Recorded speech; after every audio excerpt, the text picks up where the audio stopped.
이란 제목으로 말씀드립니다.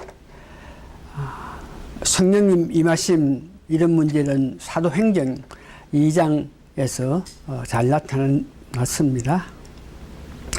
그래서 오늘은 오순절날 성령이 임함으로 우리 그리스도 교가 이 땅에 건설하였고 그 교회는 복음을 증거토록 하기 위하여 만들어졌다.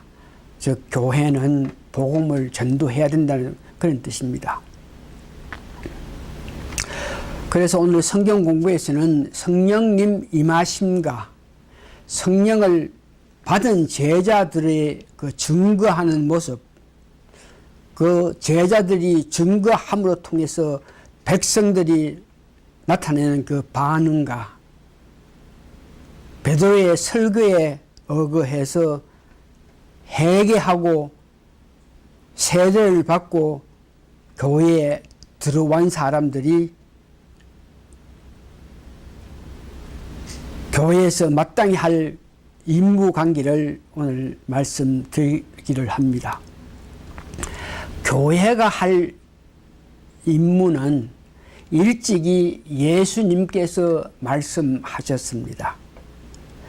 첫 번째 교회가 할 임무는 사도행전 1장 8절에 보니까 오직 성령이 너희에게 임하시면 너희가 권능을 받고 예루살렘과 온 유다와 사마리아 땅끝까지 이르러 내 증인이 되리라.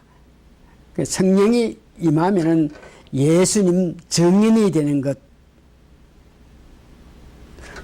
즉 성령이 임하면 그 성령 임함을 받은 사람들이 모여서 교회를 형성하고 교회는 복음을 전도하는 것이라 그랬습니다. 복음이란 죽으시고 부활하셔서 우리를 구원하시기 위해서 하나님 우편에 계시면서 지금도 강구하심을 증거하라고 이를 구체적으로 하여할, 즉 교회가 구체적으로 하여할 것은 마태복음 28장 18절에서 20절 성령을 받은 사람들이 모인 곳이 교회고 그 교회가 마땅히 하여할 일을 마태복음 28장 18절에서 20절 우리가 너무 잘 아는 그 계명을 말씀하시는데 예수께서 나와 일로 가르칠 때 하늘과 땅의 모든 권세를 내게 주었으니 그러므로 너희가 가서 모든 족속을 제자 삼아 아버지 아들 성령의 이름으로 세례를 주고 내가 너희에게 분부한 모든 것을 가르쳐 지키게 하라. 볼지어다 내가 세상 끝까지 너희와 함께 있으리라. 지상명령을 우리가 바로 이해하기를 원하면은 각자가 받은 은사를 잘 활용해서 교회에서 해야 할 일을 해 나가야 된다는 것을 말하고 있습니다. 그래서 지상명령을 각 개인이 성령의 은사를 받았으니 이렇게 나아가라 하라 그럴 때에 좀 문제가 있겠지만 교회란 성령을 받은 사람이 모인 곳이 교회니까 교회가 이런 지상명령을 성취할 때에 각 개인이 받은 은사를 제대로 나타내는 것입니다. 그러면 두 번째는 성령님이 강림하실 때에 어떤 모양으로 성령님이 강림하셨나. 첫 번째 그 때는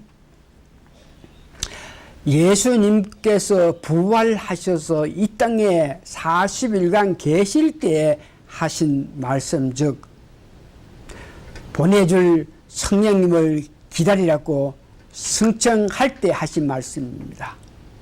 그 말씀대로 예수님께서 부활 승천하신 후 10일 이후에 오순절에 그 성령님이 오셨습니다. 당시 오순절 절기를 지키기 위하여 온 땅에서 예루살렘에 온 유대인은 약 270만 명 정도 된다 그러고 마가 다락방에서는 120명 문도가 열흘간 모여서 성령님 받기에 합당한 준비를 마칠 때 성령님이 강림하셨습니다. 그러면 성령님이 오실 때에 성경 요한복음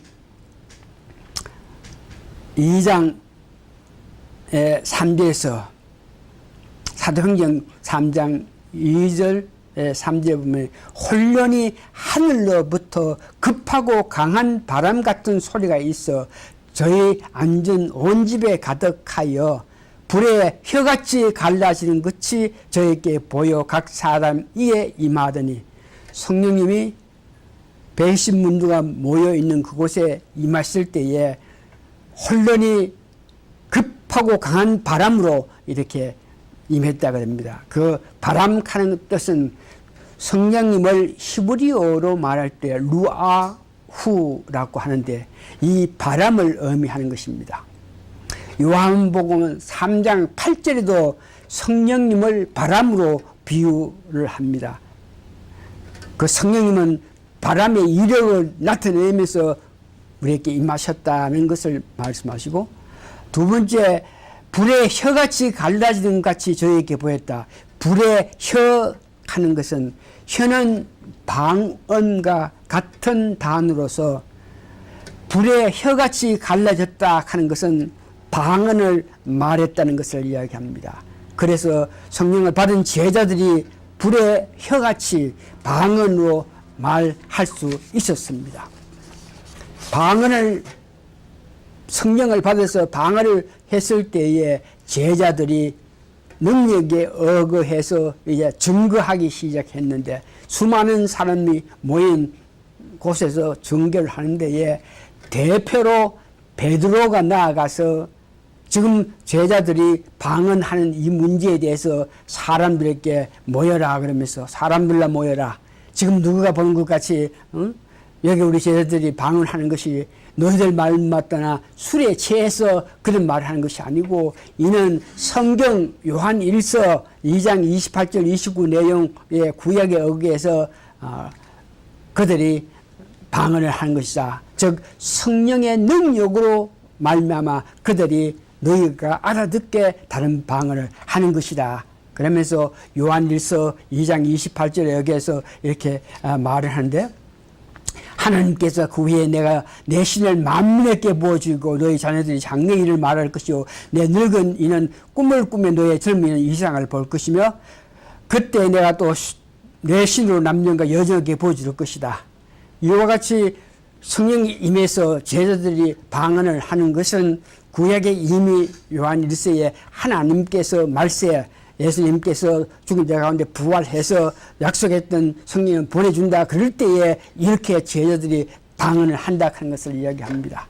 그렇게 말하고 나서 베드로는 이어서 그 복음의 내용, 예수님께서 죽은 자 가운데 3일 살아났고 예수님의 생애와 죽은 자 가운데 3일 살아난 것과 부활 승천하셔서 하늘나라의 우편에 앉아 계셔서 우리를 강구한다 하는 것을, 이 또한 구약 시편 16절 8절에서 11절, 시편 110편 1절에 의거해서 구약의 말씀에 의거해서 그들이 예수님이 죽은 자 가운데 살아났으며 그 예수님을 살린 사람이 하나님이시고 이 모든 것을 그렇게 이야기하는 것을 봅니다.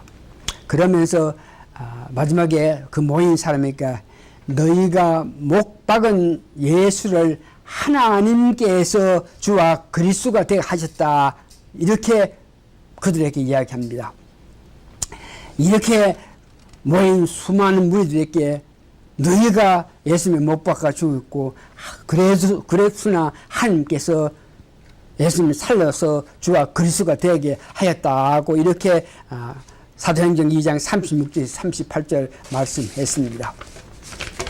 이렇게 말씀을 전하실 때 거기 모인 수많은 사람들이 베드로의 설교에 감동을 받은 천중 사람들은 베드로에게 그런 것들은 우리가 어찌 할꼬 하면서 베드로에게 어떤 도움을 청할 때에 그 말을 들은 베드로가 너희가 회개하고 예수님을 믿을 때 세례를 받을 때 성령님이 너희에게 임하여서 너희를 도와준다 그러면서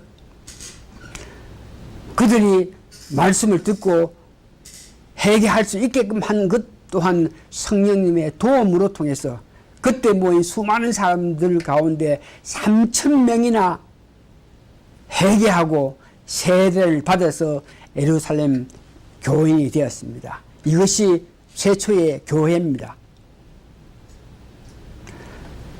회개하고 세례를 받은 사람에게 교회에 필요한 각자 은사를 주어서 받은 은사에 따라서 교회에 와서 헌신하게끔 했다는 것입니다.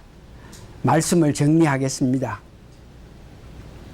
교회는 성령님의 은사를 받은 자로 통하여 운영하고 또한 주님 지상 명령을 행하는 것입니다. 이에 우리가 꼭 기억해야 될 것은 지상 명령을 개인이 수행하기보다는 교회가 하여야 함을 생각하셔야 됩니다. 그 말은 자기가 받은 은사를 최대한 활용해서 교회로 하여금 능력을 가지고 나아가서 즉 교회가 지상 명령을 수행할 수 있도록 노력해야 된다는 것입니다. 기도하시겠습니다. 세상에 있는 저희들을 불러주실 때, 죄 많은 우리를 불러주실 때, 교회에 불러주실 때 그냥 오게 하지 않으시고 우리가 교회에 와서 할 수 있는 능력까지 주시면서 이 교회에 불러주심을 감사하고 감사합니다. 주신 은사, 주신 은혜, 성령의 능력에 따라서 교회에 열심히 봉사해서 그 교회가 모든 모인 사람들의 봉사로 말미암아 아름다운 일을 할 수 있는 즉 지상명령을 다 나타낼 수 있는 저희 교회가 되게 도와주시옵기를 예수님 거룩한 이름 받들어 감사 기도합니다. 아멘.